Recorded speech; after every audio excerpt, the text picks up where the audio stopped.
우리 짤막한 영상을 하나 보고 오늘 좀 말씀 같이 시작하려고 합니다.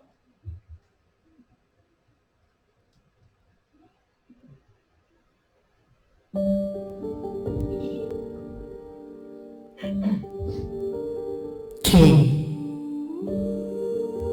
윤동주.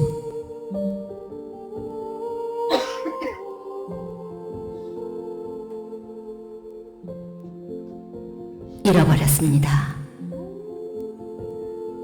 뭘 어디다 잃었는지 몰라. 두 손이 주머니를 다듬어 길에 나아갑니다. 돌과 돌이 끝없이 연달아 길은 돌담을 끼고 갑니다. 담은 생문을 굳게 닫아 길 위에 긴 그림자를 드리우고, 길은 아침에서 저녁으로, 저녁에서 아침으로 통했습니다.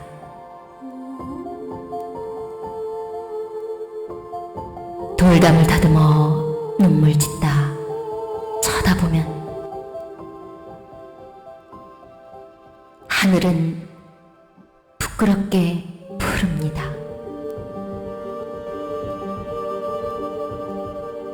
풀 한 폭이 없는 이 길을 걷는 것은 담 저쪽에 내가 남아있는 까닭이고, 내가 사는 것은 다만 잃은 것을 찾는 까닭입니다.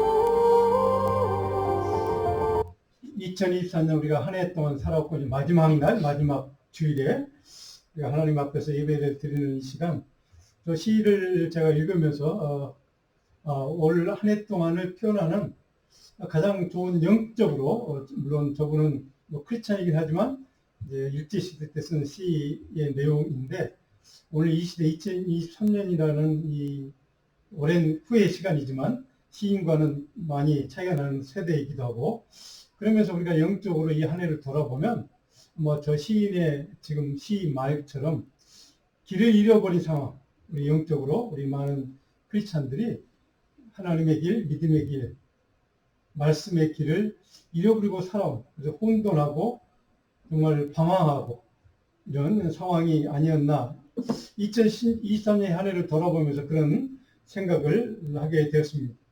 믿음으로 말씀에 순종하고 또 말씀대로 살겠다고 결단하며 시작한 것이 엊그제 같은데 벌써 365일 한 해가 다 간 이 마지막 날, 마지막 시간에 우리가 지금 서 있습니다. 돌아보면 우리가 믿음으로 살아오는 한 해 동안 우리들은 때로 삶의 길, 우리 믿음의 길을 잃어버린 때가 있었을 것입니다. 또 한 해 동안 영적으로 방황하기도 하고 시험에 빠졌다고 생각되었던 그런 순간들도 분명히 있었을 것입니다. 그래서 우리가 2024년 한 해를 이렇게 살아오면서 수많은 어려운 순간들, 아까 우리 권사님 기도하신 것처럼 우리를 가로막는 장애물들, 힘든 일들, 그런 일들이 여러분에게도 또 저에게도 그런 문제들이, 시간들이 좀 많이 있었을 것입니다. 그런데 우리가 생각해 봐야 할 것은 그런 순간들, 그런 문제들을 만났을 때 나는 1년 동안 신앙적으로, 믿음으로, 말씀대로 반응을 하고 살아왔는가 하는 겁니다. 고통과 시험과 장애물을 만나면서 때로는 믿음의 길을 잃어버리고 또 방황하고 헤매다가 헛되이 시간 낭비만 하고 살아온 것은 아닌지, 우리 가운데 그런 후회되는 마음, 오늘 이 시간을 그런 마음으로 맞고 있는 분이 있다면 아까 시인이 노래했던 것처럼 우리가 잃어버린 우리의 삶의 길, 우리의 믿음의 길을 다시 찾기 위해서 2024년 새 우리 영적으로 어떻게 살아가야 하는가, 다시 한번 우리가 한 해를 맞으면서 깊이 묵상하고 좀 생각을 해봤으면 좋겠다는 마음으로 오늘 말씀을 같이 나누려고 합니다. 자, 새해를 맞기 전에 우리가 다시 붙잡아야 될 성경적인, 복음적인 영성, 복음적인 그런 믿음의 가치가 있다면 무엇일까? 저는 우리가 크리스찬들이기 때문에 신실하고 경건한 예배자에게 필요한 영성은 뭘까? 오늘 본문 말씀을 통해 한 가지 좀 같이 나누려고 합니다. 오늘 우리가 잘 아는 말씀입니다. 여호와의 법궤를 지금 이제 한 집에 보관해 놓고 그것을 20년 동안 그 같은 장소에 그 자리에서 움직이지 않고 보관했다 하는 이야기입니다. 근데 보관한 집이 누구 집이냐, 어떤 장소냐 하는 게 1절에 나와 있죠. 여호와의 궤를 옮겨 산에 사는 아비나답의 집에 들여놓고 그의 아들 엘리야사를 그렇게 구분하여 여호와의 궤를 지키게 했다 하는 겁니다. 자, 여기에 아비나답과 엘리야살 부자의 이름이 등장합니다. 아비나답이라는 아버지의 이름의 뜻은 뭐냐면 내 아버지는 고귀한 존재다 하는 뜻입니다. 아비나답, 내 아버지는 고귀한 존재다. 근데 그 아들 이름 엘리야살이 있습니다. 엘리야살은 하나님이 나를 도우셨다는 뜻입니다. 그러니까 아버지와 아들의 이름이 이런 걸 보면 적어도 이 집안은 예배자의 집안이고 거룩한 집안이고 하나님의 사람의 집안이라는 걸 우리는 알 수가 있습니다. 믿음의 가문이라는 뜻입니다. 자, 믿음의 가문의 그 집을 선택해서 하나님의 법궤를 20년 동안 그 집에 놓고 그 아들로 하여금 거룩하게 구별해서 지키겠다는 겁니다. 믿음의 가문이기 때문에 이 사람을 선택했을 것입니다. 그 가정을 선택했을 것입니다.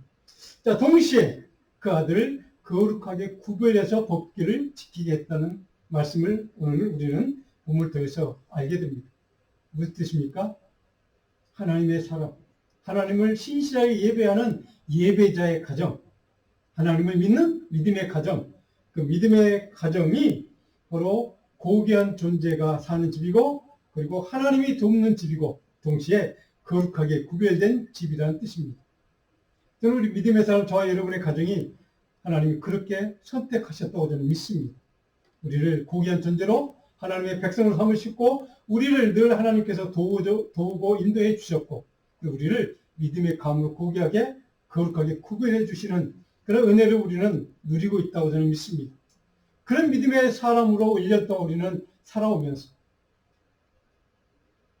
고귀한 존재로 하나님의 도움을 받으면서 그리고 거룩하게 구별된 믿음의 삶을 살아왔는지 우리 다시 한번 한 해를 마감하면서 돌이켜보고 새 한 해는 우리가 정말로 오늘 아비나답 엘리야살 거룩하게 구별됐던 이 믿음의 가문처럼 저와 여러분의 가정에도 하나님 그런 은혜와 복으로 거룩하게 성별하시고 거룩하게 우리를 구별하셔서 거룩한 존재로 고귀한 존재로 하나님이 도우시는 가정으로 우리를 축복해 주시기를 간절히 바라는 마음으로 우리 이 말씀을 같이 좀 나누어 보려고 합니다. 자, 근데 2절에 보니까 궤가 20년 동안 오랫동안 그 집에 있었다라고 기록하고 있습니다. 이스라엘 온 족속이 여호와를 사모했다라고 2절은 이렇게 기록해 주고 있습니다. 하나님의 말씀이 들어있는 법궤, 그 법궤를 지키느라고 거룩하게 구별된 그 집안이 그 집안에서 20년 동안 그 법궤를 지키느라고 얼마나 힘들었겠습니까? 아마 굉장히 가정적으로 보면 굉장히 힘든 시간들이었을 것입니다. 그런데 하나님의 말씀이 들어있는 그 법궤를 지키는 거룩한 하나님 주신 소명과 사명을 감당하면서 그들은 20년 동안 늘 하나님이 구별된 삶을 살기 위해서 하나님이 도와주는 은혜 입은 자로 살기 위해서 그리고 그 가정 가운데 하나님이 고귀한 존재로 우리를 만드셨다는 그 하나님의 부르심에 응답하기 위해서 얼마나 노력했겠습니까? 얼마나 믿음으로 살려고 힘든 세월들을 보냈겠습니까? 그 20년 세월 동안 그렇게 살아오다 보니까 이 집안의 사람들은 영적으로 훈련되었을 테고 연단되었을 테고 그리고 하나님을 만나는 하나님 응답받는 그 시간이 20년 동안이나 걸렸다는 것을 그 20년 동안 이들은 인내하면서 기다렸다는 것을 우리는 깨닫게 됩니다. 그리고 이 가정 그렇게 훈련받고 연단받고 하나님의 응답받을 때까지 고귀한 삶을 하나님의 구별된 삶을 살려고 몸부림치며 노력했던 이 가정이 바로 영적인 거룩한 영향을 이스라엘 모든 백성에 끼치게 됩니다. 그래서 2절 마지막에 보니까 모든 이스라엘 족속이, 온 족속이 여호와를 사모했다. 이 가정의 거룩한 삶을 보고 이스라엘 그 모든 사람들이, 백성들이 하나님을 사모하기 시작했다는 겁니다. 그래서 하나님을 사모했다. 나하라는 히브리 동사인데 뭐냐면 하나님을 향하여 통곡하고 통에 자복하며 울부짖은 마음으로 울부짖으며 기도하며 주님을 찾고 갈망했다는 뜻입니다. 바로 하나님을 사모했다는 것은 그냥 하나님 나를 도와주십시오. 단순하게 그렇게 하나님 앞에 기도하는 것이 아니라 그런 수준을 넘어서서 간절한 마음으로 통곡하며 울부짖으면서 하나님의 은혜와 도움을 간절한 마음으로 찾고 갈망했다는 뜻입니다. 그렇게 이스라엘 백성들이 바로 이 가문을 통해서 이 가문이 법궤를 지키면서 하나님을 사모하고 하나님을 기대하고 하나님을 예배하고 섬기는 그 가문을 바라보는 이스라엘 백성들이 다 그렇게 하나님을 사모하는 마음으로 바뀌었다는 뜻입니다. 사랑하는 여러분, 이것이 영적인 믿음의 사람, 믿음의 가정이 세상을 향해서, 이웃을 향해서 끼칠 수 있는 가장 고귀와 가장 축복된 그런 영적인 영향력입니다. 저는 우리 교회가, 저 여러분들이 그런 거룩한 영적인 영향력을 주는 복된 믿음의 가문, 믿음의 교회가 되기를 간절히 축원합니다. 2024년 새해는 정말로 저 여러분들, 우리 교회가, 우리 이 지역의 다른 교회를 예수 믿지 않는 사람들, 또 여러분 주변에 그 어떤 영혼, 그 한 사람을 위해서 거룩한 구별된 하나님의 도우심을 입는 복된 믿음의 가문들, 그런 교회가 되기를 간절히 축복하고 축원합니다. 거기에 그런 은혜를 입기 위해서 하나님을 사모함이 있어야 합니다. 어떻게 해요? 울부짖으면서 통에 자복하며 간절한 마음으로 주님을 갈망하고 찾는 마음, 이 믿음이 우리에게 있어야 합니다. 그러면서 2024년 새해는 우리에게 그런 믿음으로, 그런 영적인 태도로 한 해를 살아갈 수 있기를 간절히 축복하고 간구합니다. 저 여러분들에게 그런 믿음이 있어야 합니다. 그런 마음이 있어야 합니다. 간절한 마음으로 하나님을 찾고 갈망하고 울부짖으면서 하나님의 은혜를 구하고 도움을 구하는, 그래서 하나님의 응답을 받는 그러한 은혜, 그러한 믿음의 복, 이것이 2024년 제가 꿈꾸고 있는 우리 교회의 모습입니다. 자, 여러분, 그런 믿음이 저 여러분에게 늘 충만한 복된 2024년 한 해가 되기를 간절히 소원합니다. 자, 그렇다면 그런 마음으로, 하나님을 사모하는 마음으로 주님께 나아가려고 하는 믿음의 사람들에게 하나님이 오늘 말씀을 통해 우리에게 요구하는 게 있습니다. 3절 보면 이렇게 될 때 있죠. 만일 너희가 전심으로 여호와께 돌아오려거든, 조건입니다. 이방신들과 아스다롯을 너희 중에서 제거하고 너희 마음을 여호와께로 향하여 그만을 섬기라 하겠지. 전제 조건 딱 한 가지입니다. 여호와께 돌아오려거든, 하나님께 돌이키거든, 하나님께 회개하고 하나님께로 나오려거든, 바로 모든 우상들을, 내 안에 있는, 내 집안에 있는 마음을 사로잡고 있는 모든 우상들을 철저하게 단절하고 제거하라는 것입니다. 그리고 너희 마음을 여호와께로만 향하라는 겁니다. 그 하나님만 섬기는 가정이 되라는 겁니다. 참 여러분, 저 여러분의 2024년 한 해가 이런 가정이 됐으면 좋겠습니다. 우리가 나도 모르게 받아들였던 성경에 벗어난 비성경적인, 비복음적인 그런 우상들이 있습니다. 내가 떠봤던 것이 물론 신이 아닐지라도 내가 우상처럼 섬기는 존재들이 있습니다. 그런 것들을 다 철저히 단절하고 제거하고 오직 하나님만, 오직 하나님께로 우리의 마음을 온전히 드리고 헌신함으로 하나님만 섬기는 그런 믿음의 가정, 이것이 2024년 저와 여러분의 가정 되기를 간절히 소원합니다. 그리고 그리하면, 3절 마지막에 그리하면 너희를 건져내시리라. 하나님 약속입니다. 그리하면 하나님께서 이 모든 우상에서, 모든 절망에서, 모든 죽음과 같은 고통에서, 어려움에서 너희를 건져내실 것이다. 하나님이 이렇게 약속하면서 그렇게 우리에게 요구합니다. 여기서 하나님께 돌아간다는 말은 슈브라는 동사입니다. 여러분 잘 아는 말씀입니다. 리턴이라는 뜻이죠. 회개라는 뜻입니다. 그리고 돌이킨 다음에 오직 하나님만을 예배하고 섬기고 주님만을 일한다는 뜻이기도 합니다. 그런데 여기서 여러분 하나님께로 향한다는 말을 좀 기억하십시오. 꼭 마음을 하나님께로 향한다. 이것은 하나님만을 예배하고 섬기고 주님만을 위해서 일한다는 히브리 동사 쿤이라는 동사가 쿤. 간단하죠? 그냥 쿤. 아, 이게 이런 뜻이구나. 자, 그런데 도대체 하나님이 왜 이것을 요구하실까? 왜 이런 조건을 거시고 바로 하나님이 구한다고 그렇게 하면 너희를 구해 주신다고 약속하실까? 한 가지 이유입니다. 하나님은 저와 여러분의 가정이 우리 교회가 하나님의 사람들이 바로 그런 하나님만을 소원하고 갈망하고 하나님만을 향해서 우리의 마음을 전심으로 온 마음을 다해서 드리기를 예비하기를 원하기 때문입니다. 우리의 마음이 우리의 영혼이 우리의 생각이 우리의 중심이 오직 하나님께로만 향하기를 원하는 주님의 기대 주님의 소원이 있기 때문에 그렇습니다. 자, 여러분 이것이 좀 우리가 2024년 새해 우리가 정말 전심을 다해서 이렇게 영적으로 믿음으로 결단했으면 좋겠습니다. 하나님 새해는 내가 적어도 이런 마음 전심으로 하나님만을 향해서 하나님만을 찾고 하나님만을 구하고 하나님만 갈망하고 하나님만을 향해서 내 마음을 온전히 드리고 헌신하며 주님만을 섬기겠습니다. 아멘. 주님만을 사랑하겠습니다. 이런 믿음의 고백과 간증이 저와 여러분의 믿음의 결단과 간증되는 2024년 한 해가 되기를 간절히 축복합니다. 아멘. 그때는 이 4절을 보니까 이에 이스라엘 자손이 바알들과 아스를 제거하고 여호와만 섬기라. 그렇게 순종했다는 뜻입니다. 이런 순종이 저와 여러분의 순종되기를 간절히 소원합니다. 언약궤를 지키느라고 모든 이스라엘 백성들에게 정말 하나님의 선택받은 가정은 믿음의 가문은 예배자의 가문은 이래야 된다 하는 것을 그 가정이 그것을 보여주게 지키기 위해서 얼마나 노력했을까.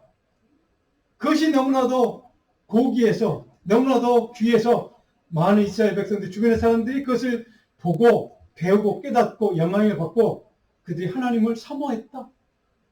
저는 이 말씀을 읽으면서 이 말씀을 준비하면서 우리 교회를 향해서 누군가가 바라보면서 저와 여러분의 가정을 누군가가 바라보면서 하나님을 사모하는 일이 일어나기를 간절히 그것이 2024년 우리 교회 여러분을 가정해 주시는 하나님의 축복되기를 간절히 소원합니다. 아멘. 하나님 우리 성도들의 가정이 우리 성도들이 우리 교회가 누군가 우리를 바라볼 때 하나님을 섬하는 일이 일어나게 해주십시오. 아멘. 하나님을 찾는 일이 일어나게 해주십시오. 아멘. 하나님을 갈망하는 일이 일어나게 해주십시오. 아멘. 이것이 하나님의 큰 2024년 우리에게 주시는 복일 줄 믿습니다. 아멘. 자, 여러분 철저하게 모든 우상들을 파괴하고 그리고 떠나고 몰려하는 이 행동으로 실천함으로 하나님만 예배하고 경배하고 사랑하고 섬기는 믿음의 가문이 우리 가문, 여러분의 가문, 우리 교회가 되기를 간절히 축복합니다. 아멘. 이런 영성으로 무장되고 결단한 각 개인들이 이제는 신앙 공동체로 이스라엘 백성들 함께 모여서 공동체로 하나님께 하나님을 갈망하고 바라보고 하나님을 사모함으로 주님을 예배하고 경배했던 사건이 바로 미스바 사건입니다. 그렇기 때문에 이런 하나님의 백성들이 이 앞에 선택해야 될 영적인 태도는 무엇인가? 우리는 그것을 미스바 사건이라고 부르는데 바로 그 사건이 바로 어떻게 일어났는가? 이게 앞에서 이날 공동체 이스라엘 백성들이 선택해야 될 믿음의 반응은 무엇이었는가? 바로 우리가 잘 아는 에베네셀의 믿음이었습니다. 에베네셀의 믿음으로 회개하고 돌이킴으로 신뢰의 미스바, 하나님만을 신뢰하는 믿는 미스바 그 자리로 나아가는 겁니다. 우리 인생의 위기와 어려움과 절망을 만났을 때 제가 서론에서 여러분께 도전했던 또 질문했던 것처럼 정말 1년 동안 우리가 어려운 문제를 만났거나 시험 만났거나 어떤 정말 고통스러운 환경의 문제를 만났을 때 그 자리에서 그 순간 내가 정말 주님을 향해서 기도하고 은혜를 구하고 도움을 구하고 주님만을 갈망하는 삶을 살아왔는가? 그렇지 못했다면 2024년 우리가 새해에는 적어도 그런 순간을 만났을 때 에베네셀의 믿음을 가지고 회개의 자리, 돌이킴의 자리로 나아가서 하나님의 은혜와 도움을 신뢰하고 주님의 은혜를 체험하는 미스바라는 복의 자리로 2024년 한 해가 우리의 삶의 자리가 그런 믿음의 자리가 미스바의 자리가 됐으면 좋겠다 하는 마음으로 이 말씀을 같이 나누고 있습니다. 5절을 한번 볼까요? 우리 5절 같이 한번 읽어봅니다. 사무엘이 이르되 온 이스라엘은 미스바로 모이라. 내가 너희를 위하여 여호와께 기도하리라. 미스바로 모이라. 내가 여호와께 너희를 위해서 기도할 거야. 라고 하는 영적인 리더 사무엘이 지금 선포한 겁니다. 모인 장소가 미스바라고 기록되어 있는 것을 보면 미스바라는 장소는 특별한 그들에게 예배의 자리였을 것입니다. 그런데 바로 그 미스바로 모이라고 했던, 요구했던, 공동체 모두가 함께 모이기를 원했던 사무엘의 마음속에는 이런 기대가 있을 것입니다. 이 자리에 모여서, 미스바에 모여서 우리 모든 민족이 함께 하나가 되어서 다 회개하고 기도함으로 하나님 앞에 통에 자복하며 예배하는 자리로 바로 이 미스바가 그런 은혜의 자리로 변했으면 좋겠다.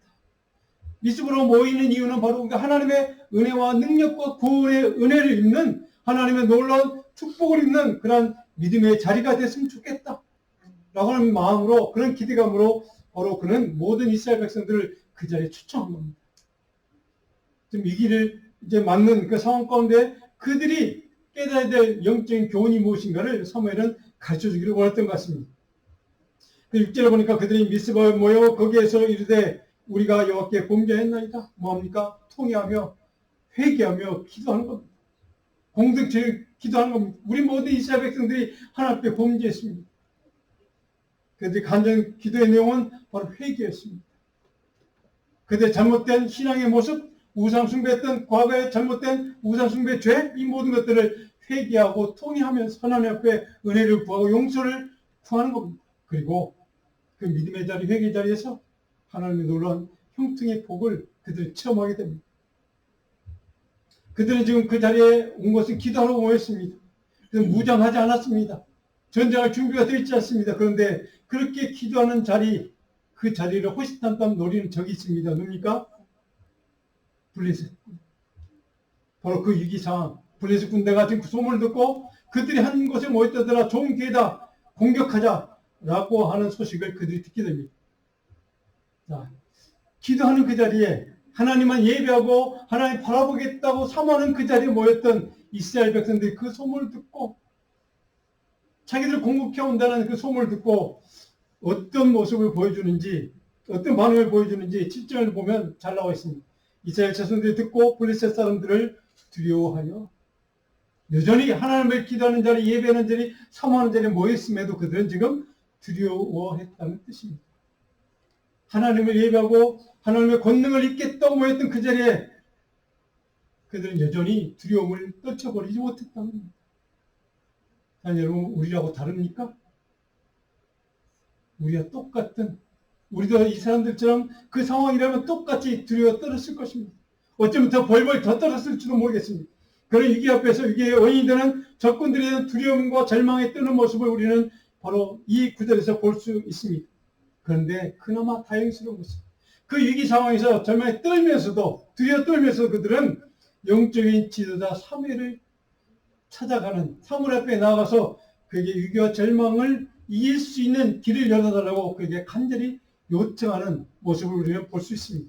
동시에 그들은 사무엘에게 간절히 부탁합니다. 하나님께 나아가서 우리를 구원해달라고 하나님께 기도해 주세요 라고 하나님을 그들은 생각해 내었습니다. 하나님을 예배하겠다는 자리, 하나님을 향해서 사모하는 그 자리, 은혜를 받겠다고 하는 그 자리에 나왔던 그들도 두려워 떨었던 마음이 있었지만 그들이 마지막 선택했던 길, 그것은 그 두려움에서도 그 위기의 상황에서도 그들은 하나님께 나아가면 하나님의 은혜와 도움을 받을 수 있다는 믿음을 기억해낸 것입니다. 하나님의 은혜를 기억해낸 것입니다. 그리고 사무에게 나가서 간절히 부탁합니다. 하나님께 제발 좀 우리를 위해서 구원해달라고 기도해 주십시오. 8절에 보니까 이렇게 읽겠습니다. 당신은 우리를 위하여 우리 하나님 여호와께 쉬지 말고 부르짖어 우리를 블레셋 사람의 손에서 구원하시게 하옵소서. 그 위기의 순간, 절망의 순간, 미스바의 위기, 그 상황에서 그들은 하나님의 능력을 기억해냈습니다. 전능하신 하나님의 권능을 기억해낸 것입니다. 무엇입니까? 믿음의 자리를 다시 나가게 했던 뜻입니다.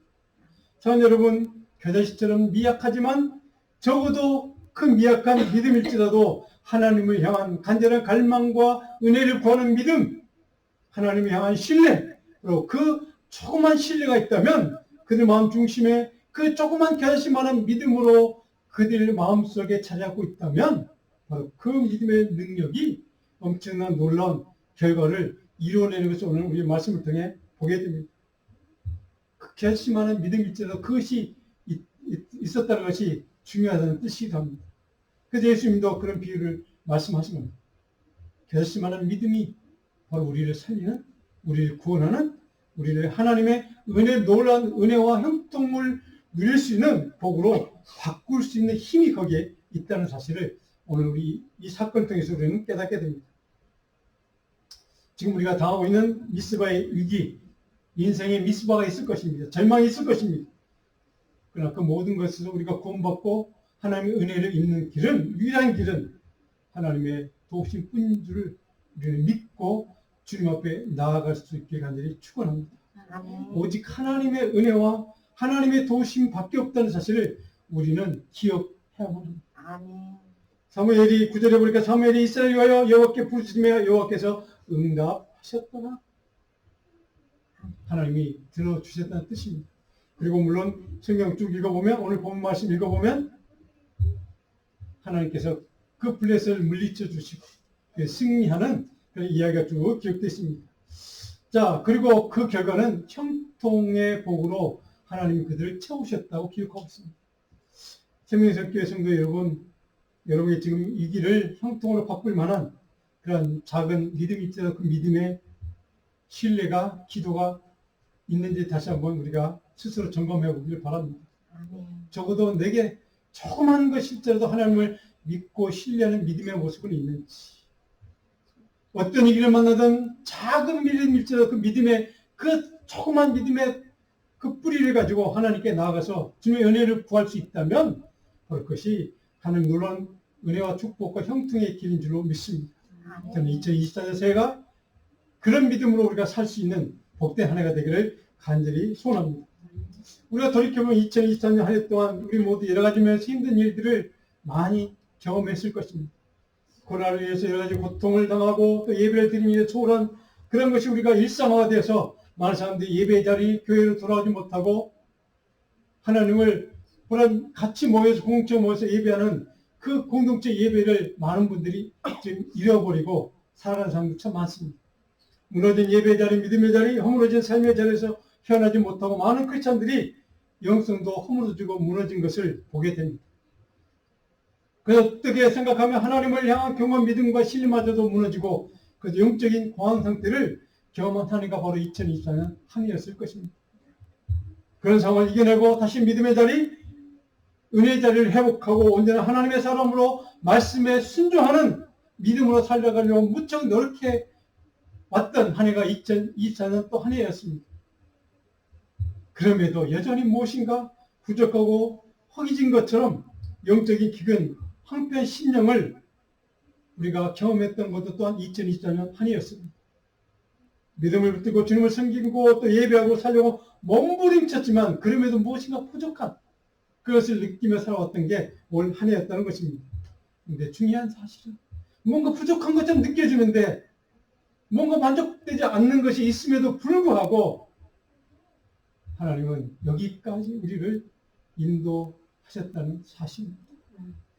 하나님은 우리를 은혜로, 권능의 손길로, 축복의 손길로 형통케 하는 복의 은혜로 우리를 여기까지 인도하신 줄로 믿습니다. 우리는 비록 뭔가 모자라고 뭔가 부족하다고 하나님께 죄송한 마음이 있지만 그럼에도 불구하고 하나님 우리를 버려두지 않고 우리를 여기까지 권능의 손길로, 은혜의 손길로 인도해 주신 하나님의 사랑, 그 사랑 앞에 오늘 여러분과 제가 감사하는 이 예배가 되기를 간절히 소원합니다. 아멘. 하나님, 올 한 해 동안 내가 뭔가 부족한 모습이 있었고 모자란 모습도 있었고 하나님 앞에 다 드리지 못해서 안타까운 마음이 있었던 그런 한 해였지만 그러면서 주님은 나를 놓지 않고 나를, 내 가정을, 내 일터를 여기까지 우리 교회를 지키시고 인도하시는 그 하나님, 그 하나님을 찬양합니다. 그 하나님을 감사합니다. 그런 마음으로 오늘 저와 여러분이 하나님께 찬양하는 감사가 있기를 원합니다. 아멘. 근데 우리가 잘 아는 12절 같이 한번 읽어볼까요? 사무엘이 돌을 쳐여 미스바 센사에 세워 이르되 여호와께서 여기까지 우리를 도우셨다 하고 그 이름을 에벤에셀이라 하나님이 여기까지 도우셨다. 에베네셀. 에베네셀이라는 말의 뜻은 돕는 자의 돌. 그러니까 돕는 자를 상징하는 돌이라는 뜻입니다. 하나님 그 돌판을 세워놓고 사무엘과 모든 이스라엘 백성들이 여기까지 우리 민족과 우리 백성들을 하나님의 은혜의 손길로 인도해 주셨습니다. 그 감사의 고백의 돌판이 바로 에베네셀입니다. 사랑하는 여러분, 오늘 저와 여러분의 인생도 마찬가지입니다. 여기까지 이 한 해 동안 온갖 어려움과 고통과 힘든 일들이 있음에도 불구하고 내가 주님 앞에 다 헌신하지 못하고 하나님 앞에 죄송한 마음, 주님 앞에 부족했던 믿음의 모습이 있음에도 불구하고 하나님이 여기까지 우리를 인도해 주셨습니다. 바로 이 에베네셀의 믿음이 우리의 새로운 2020년 새로운 시작의 믿음의 뿌리인 줄로 믿습니다. 여기까지 인도하신 그 하나님이 내년 우리가 살아갈 새 2024년 새해 동안도 하나님의 권능의 손길로 사랑의 손길로 은혜의 손길로 우리를 인도해 주실 줄 믿습니다. 그 믿음으로 2024년 한 해를 하나님께 온전히 드리는 저와 여러분 되기를 간절히 축원합니다. 그런 믿음으로 하나님 앞에 나아갔더니 하나님이 어떻게 은혜 주셨는가? 13절 14절에 보니까 승리와 회복과 평화의 복으로 채워주셨습니다. 하나님이 그런 은혜로 이스라엘 백성들을 저와 여러분을 그렇게 채워주실 것입니다. 저는 하나님 2024년 우리 교회 또 여러분에게 그렇게 축복하시고 믿습니다. 하나님의 놀라운 은혜와 승리와 회복과 평강의 복으로 저와 여러분의 가정을 우리의 일터를 우리 교회를 그렇게 축복해 주시는 은혜, 형통케 하시는 은혜, 바로 이 은혜가 2024년 저와 여러분에게 주시는 충만하게 채워주시는 복된 한 해가 되기를 주님으로 축복하고 축원합니다. 우리 시편 60편 1절 같이 한번 읽어볼까요? 하나님이여 주께서 우리를 버려 흩으셨고 분노하셨사오나 지금은 우리를 회복시키소서. 이 회복의 은혜가 한 해 2024년 충만하게 채워지기를 간절히 바랍니다. 오늘 우리 요절 말씀을 제가 여러분 설교할 때 적어놓은 거 있습니다. 같이 한번 읽어볼까요? 요한복음 말씀 같이 한번 읽습니다. 평안을 너에게 끼치노니 곧 나의 평안을 너에게 주노라. 내가 너에게 준 것은 세상이 준 것과 같지 아니하니라. 너희는 마음에 근심하지도 말고 두려워하지도 말라. 아멘. 하나님의 주시는 놀라운 평강의 은혜가 2024년 새해에도 여러분 가정을 충만하게 채워주시기 주님으로 축복합니다. 기도하겠습니다.